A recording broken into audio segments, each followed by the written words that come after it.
Hello everyone, and welcome back to the 3T Path channel, and welcome back to our Uddhava-gita course. Now we're in this chapter where Krishna is describing to Uddhava the power of the devotee. Now focus isn't on him, now the focus is on the actual devotee of Krishna, the bhakta, the yogi who is in love with him, and that's his focus in this section of this chapter. Now, of course, if you want to watch all the previous classes, this is our 71st class of our Uddhava-gita course. So there's like a ton of material already available. Make sure you become a member of this channel. In the descriptions here, in the description of the video, you can see how you can do that. Okay, so we're in the 11th canto, 14th chapter, verse 15. Now Krishna says this, My dear Uddhava, neither Lord Brahma, Lord Shiva, Lord Sankarshana, the goddess of fortune, nor indeed my own self are as dear to me as you are. Very amazing. It's a very interesting facet of bhakti that we have these verses where Krishna emphasizes how much he loves the devotee. So the devotees, they're loving him, but he's loving the devotee even more. That's what I speak about in my 3T Path book. Bhakti has this two-way path. So the devotee is going towards Krishna and is directing his mind and his love and his actions towards Krishna. But then Krishna, is coming right back full on. It's like there's there's two ways. It's not just like God is just sitting there, yes, worship me. And it's just like a one-way street. No, he's really like, it's really a two-way street. And he loves the devotee more than anything and then there'll be an explanation of why he loves it. It actually makes sense. When you get it, it actually makes sense. These statements may sound a bit over the top, but in the next verse, we'll see how it actually makes sense. It's a very interesting concept, but I won't tell you about that now. But so here we go, there's a list, Lord Brahma. Lord Brahma is like he's setting up the whole universe. He's running the whole universe. He had to create all the, the planetary engineering and all this, the bioengineering to make all the species and running the whole show. All this work, and he works for over 300 trillion years. And all this stuff. Yeah. But I like my devotee better. Some devotee who's just there, just worshiping him and loving him, maybe a person like you, just dedicating your life to Krishna, just doing your best, and he loves you more than Lord Brahma.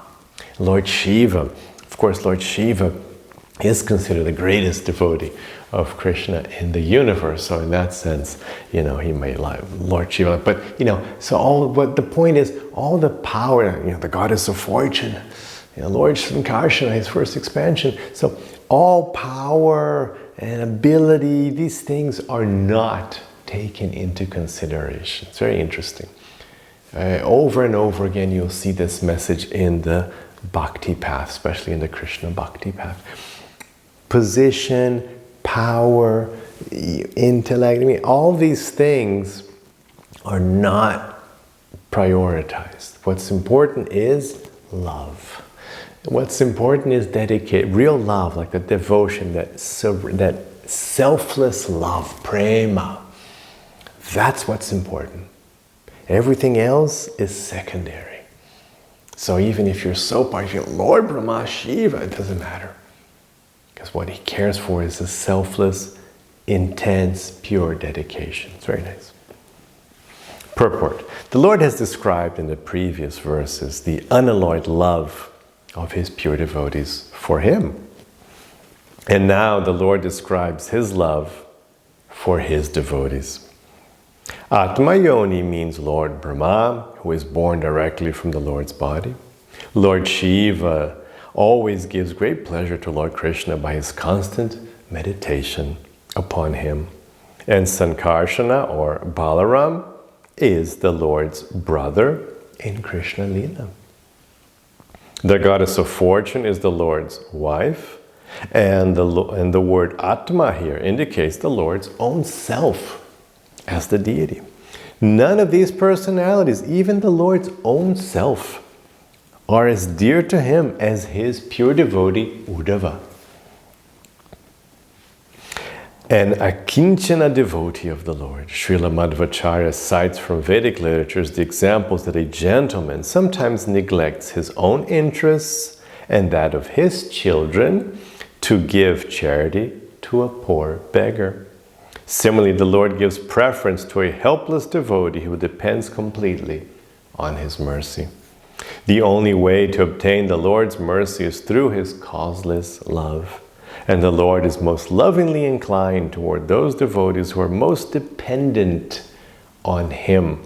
So focus on this word, dependent. This is a topic that comes up over and over again in Bhakti. It's a special little subtopic of Bhakti, dependence. Well, we have, on one side of the spectrum, you have the foolishly independent materialist who thinks he's independent. He can do whatever he wants. No need for God. I don't need anything. I'm all set.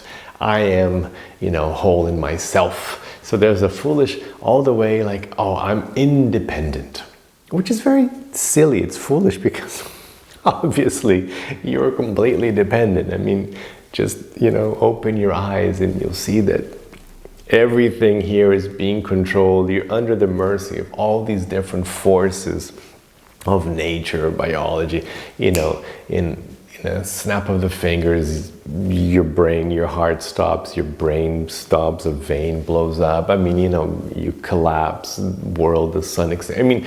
There's zillions of factors which can just be beyond your control, and boom, it's game over.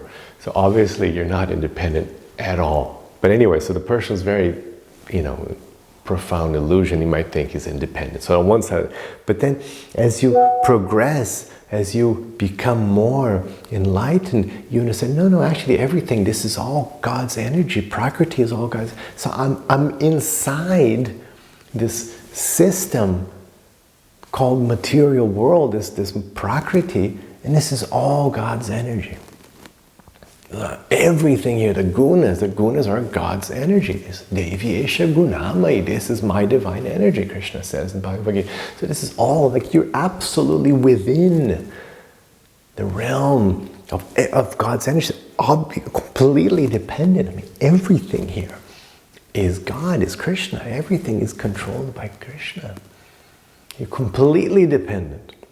And then you understand also, but no, beyond this material, even beyond the gunas, everything is Krishna. Krishna is everything. And he's so sweet and so wonderful. He's Krishna, he's the most attractive person. He's, the kindest, the most loving. Look how much he loves us. He loves us more than himself. So this is the most loving person. So then you depend on that. So you depend on him even beyond the material world. So the more you understand how much you depend on Krishna, the more you come in touch with reality.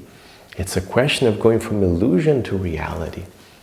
And so that this dependence is like a nice way to measure. The more you understand how dependent you are on God, the more you become enlightened, the more you can see reality as it is.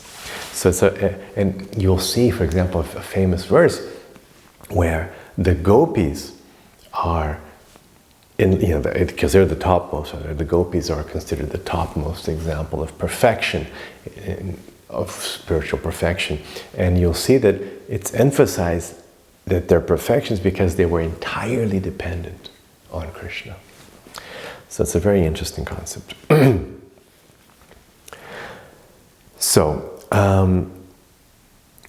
So again, most lovingly inclined towards those devotees who are most dependent on him, just as ordinary mothers and fathers worry more about their helpless children than about those who are self-sufficient.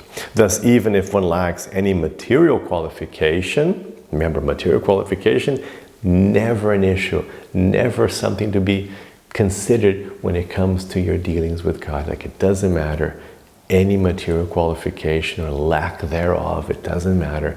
It's not about that. It's about love and being attached and sheltered under Krishna.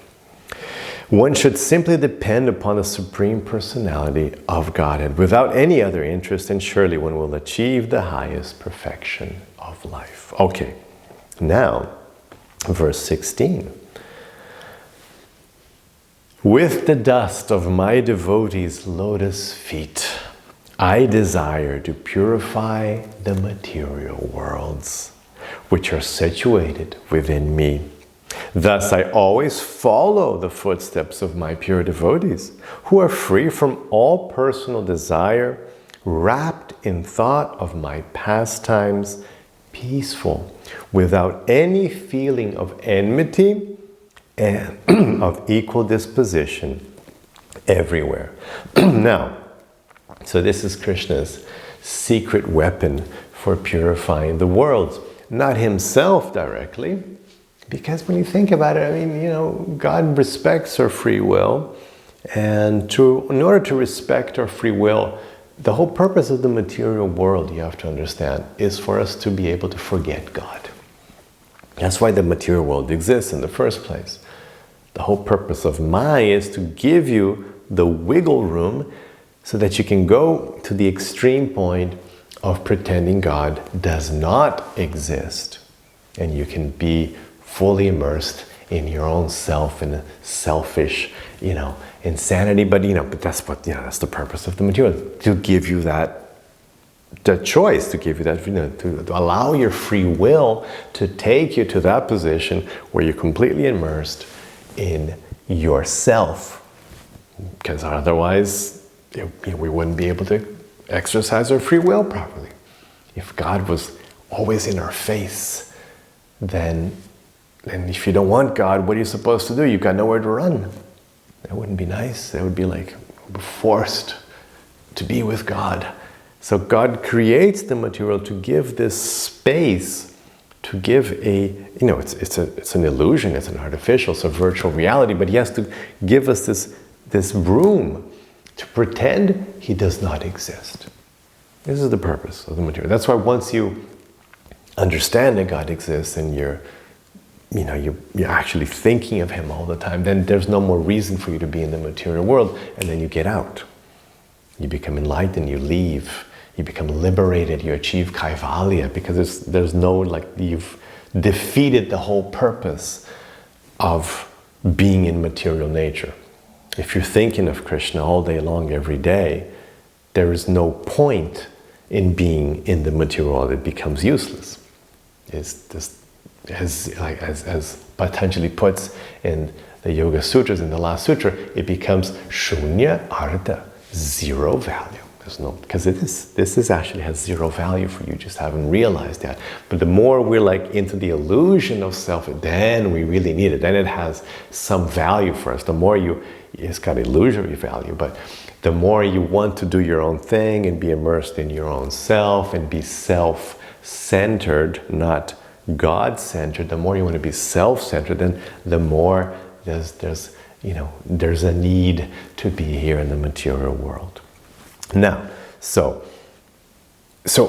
the point is, he needs to give us this space, right? He needs to give us this room to forget him. So God can't be in our face all the time.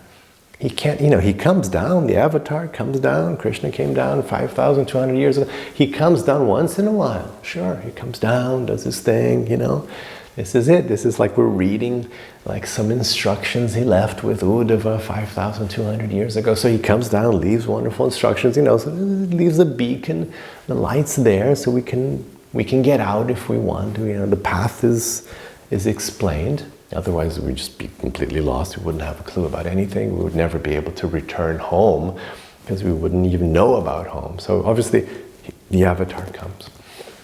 But God can't be all the time here, disappearing all the time, just here and in our face. He can't do that.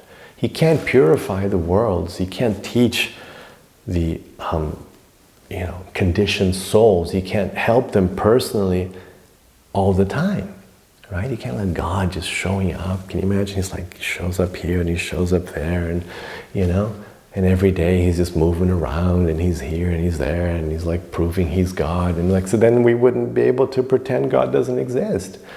Then what would the atheist supposed to do? Like, that wouldn't be any fun. How could I be self-centered if this guy is just like everybody, God is here in our face? You wouldn't be, it would defeat the purpose of the entire material creation. So to purify the worlds, he can't do it himself. To purify the worlds, he uses the devotees. So his pure devotee is what purifies the world. Because we can be devoted to Krishna, and we can speak about Krishna. So we can do our thing, and then that way we can help people become enlightened. And that's what it means to purify. It's like to purify your mind from illusion. So that way we can spread the knowledge. That way we can help people become enlightened. And as you can, we all can. We spread the word, share the word, invite people to wake up and get out of this nightmare called self-centered material illusion. So we can do that. So that's Krishna's secret weapon, is his pure devotees, not himself directly, but his pure devotees is what he uses to save his other children. So that's very interesting. But then then we get more. He says, I follow the footsteps of my devotees.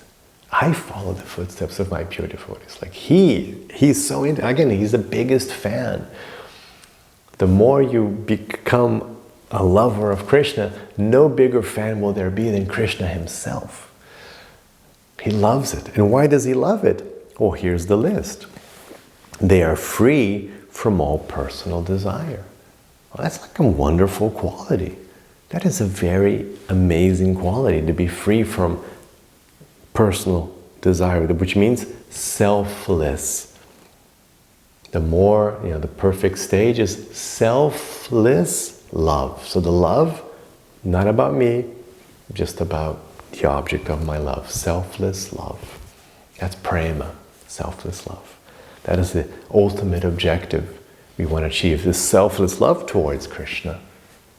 Selfless, not worried about me. So my own personal desire, not so important, because I'm so occupied with love. I'm so focused on the object of my love, samadhi. My mind is absorbed in the object, Krishna, Radha Krishna. I'm absorbed.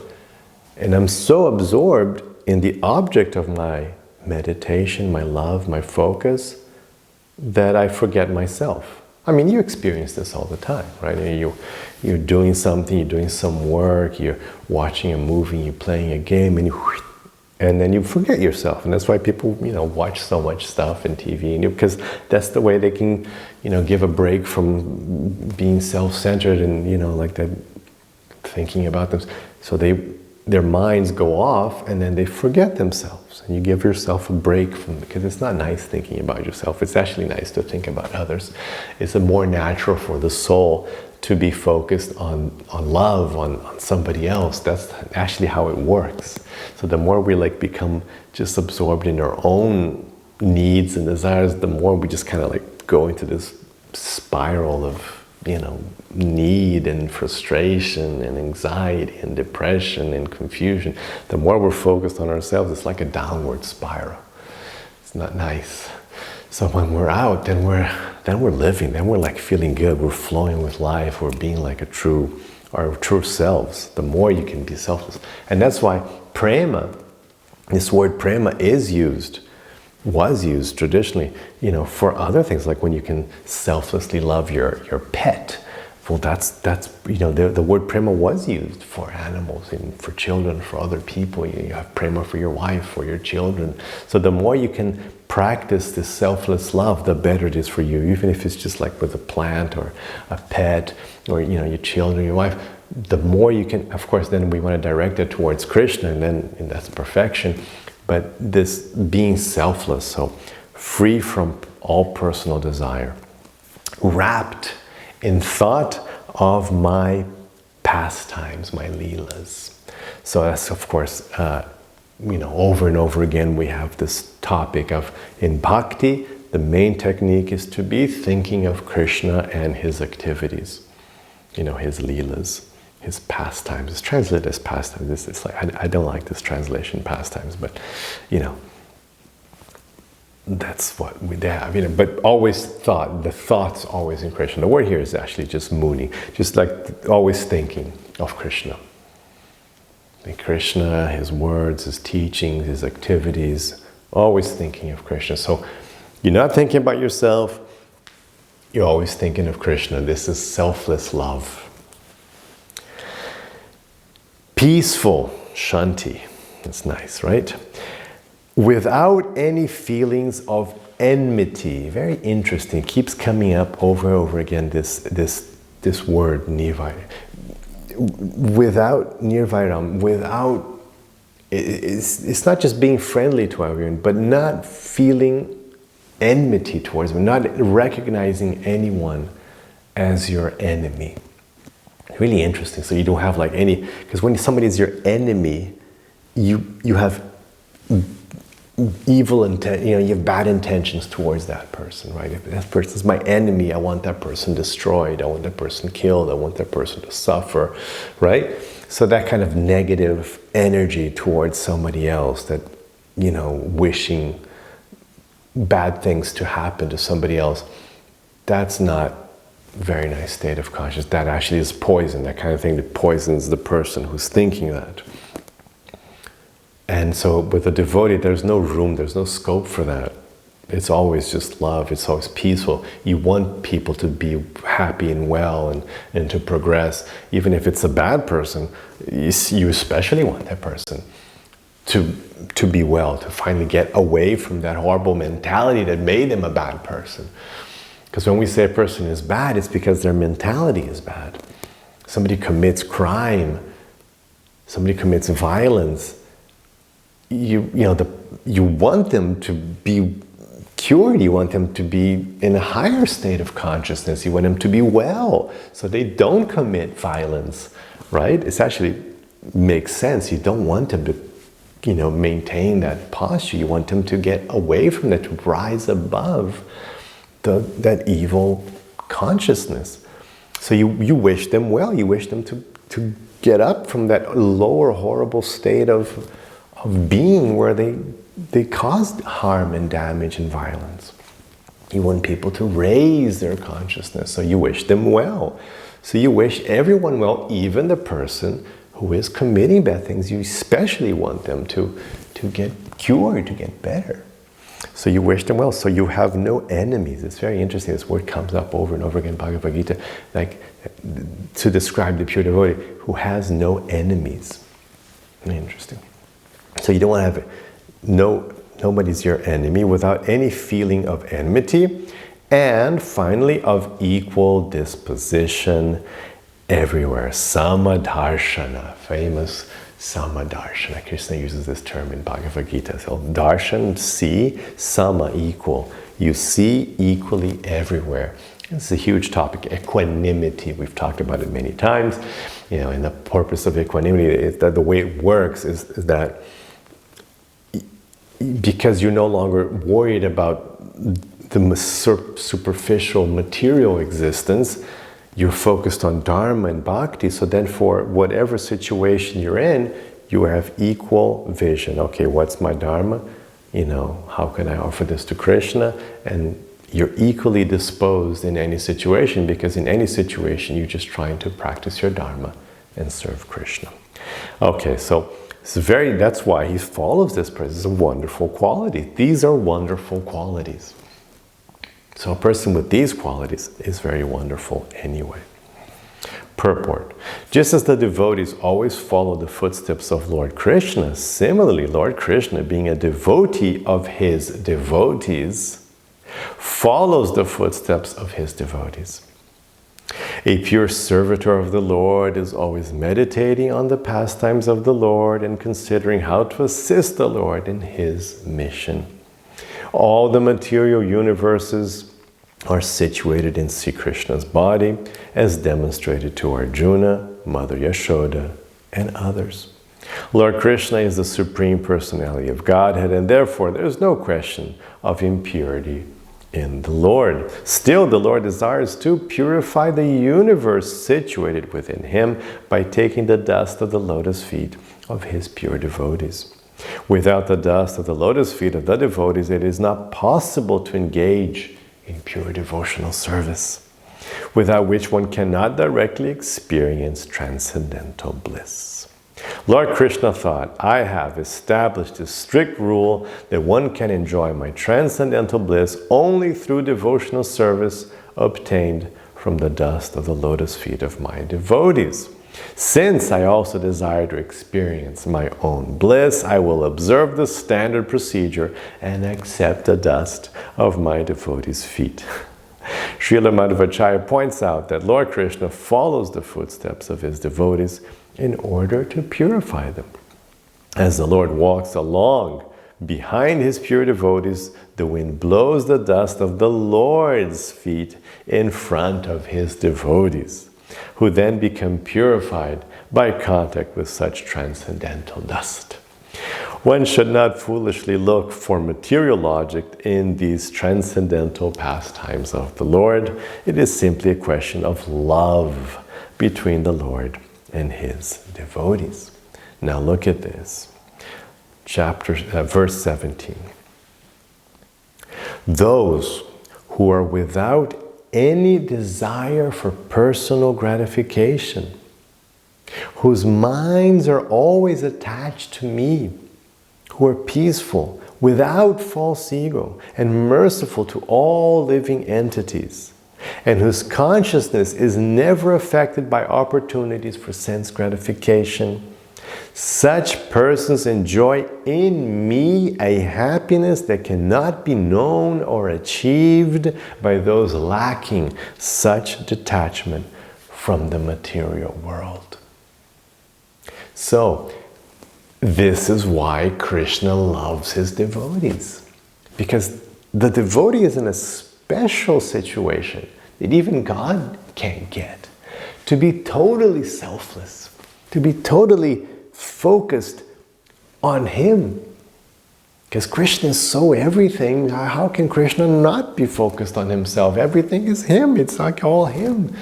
So, but the devotee is in a special situation where he can just be humble, small, just totally selfless, dedicated, just his mind is completely focused on Krishna. It's a special, opportunity the soul has. The soul has this special opportunity to be in a more blissful position than God. Because you can be completely immersed in love. Without any other thought, you don't have to run universes. You don't have zillions of things going on. You can just be completely, entirely given away in love to Krishna. And Krishna, he can experience that. Yoga Maya helps him experience that, but he has to kind of tweak the system a bit and use Yoga Maya to be able to forget that he's God. But he's still God, so meanwhile, while he's doing that, he still has to be God as well in his other expansions. But the soul can just be completely selfless, completely immersed. And that's why Krishna is a devotee of the devotees. Very interesting. So, let's go back here and see these wonderful qualities of the pure devotee. Without any desire for personal gratification, we spoke about that, whose minds are always attached to me, and who are peaceful without false ego, without ahankara, without thinking that, without being selfish or foolishly thinking that they're the ones doing things in the material world, they're the ones acting. No, without that. And merciful to all living entities. Because why wouldn't you be? It's like, when you stop and think about it, why wouldn't you be merciful to all living entities? It makes no sense to not be a well-wisher. It doesn't feel good, it's not useful, there's no benefit. You definitely want to wish well to all. Again, like I said, even if the person is not acting nicely, if the person is a horrible person, but you still wish them well because, then they wouldn't be horrible if they were well. Because if you're well, then why would you be horrible, right? It's a logical progression. So, merciful to all living beings, and whose consciousness is never affected by the opportunities for sense gratification. So we always have opportunities for sense gratification. You can't help it. You walk and you're sitting down, it's a nice comfortable seat, or you put on a shirt, you watch something, there's a beautiful sunrise, there's a nice smell of a rose. There's always sense gratification, even in any environment. But you're not affected by it. That's what Krishna explains in Bhagavad-gita. People don't understand that it's not that you don't have sense gratification. That's impossible. Your senses are, you eat, you sleep, you shower. These things are all gratifying your senses. You're not affected by it. That's the key thing. Krishna in Bhagavad-gita gives that wonderful example of all the rivers flowing into the ocean, but the ocean doesn't rise and flood the world or something. So all those rivers flowing into the ocean, but the ocean maintains the same. So all these desires flow into us, and all these, with sense gratification, all the desires, all these things, but you remain steady. It doesn't overwhelm you. It doesn't take over your consciousness. It doesn't make you do things because of the sense gratification, because of the desires. You don't change your course because of them. And your course, of course, is Dharma and Bhakti, the equal vision. So you don't change that. That's the trick. So you're not affected by these opportunities for sense gratification. And then he says, look, such persons enjoy in me, because, of course, the devotee focused on Krishna, samadhi, completely absorbed in Krishna, a happiness that cannot be known or achieved by those lacking such detachment from the material world. This is a topic we've said over and over again here. Big topic of yoga. It's just the level, it's another type of happiness. It's a completely different thing. It's on a separate class of existence. So there's no comparison between anything that is in the material world. There's no comparison to any situation that isn't transcendent. You can't compare transcendence with anything in the material world. It's completely inferior, different class entirely. Purport. The pure devotees always experience transcendental bliss in their service to Sri Krishna, the reservoir of all pleasure. Thus they are completely detached from material pleasure and do not desire even liberation. Since all others have some personal desire, they cannot experience such happiness. Pure devotees always desire to give Krishna conscious happiness to all others, and therefore they are called Mahanta, or great souls. In the course of a devotee's service, many opportunities for sense gratification arise, but a pure devotee is not tempted or attracted and does not fall down from his exalted transcendental position. So that's it for today. I hope you enjoy that and have the rest of your day with lots of peace and lots of love. Hare Krishna.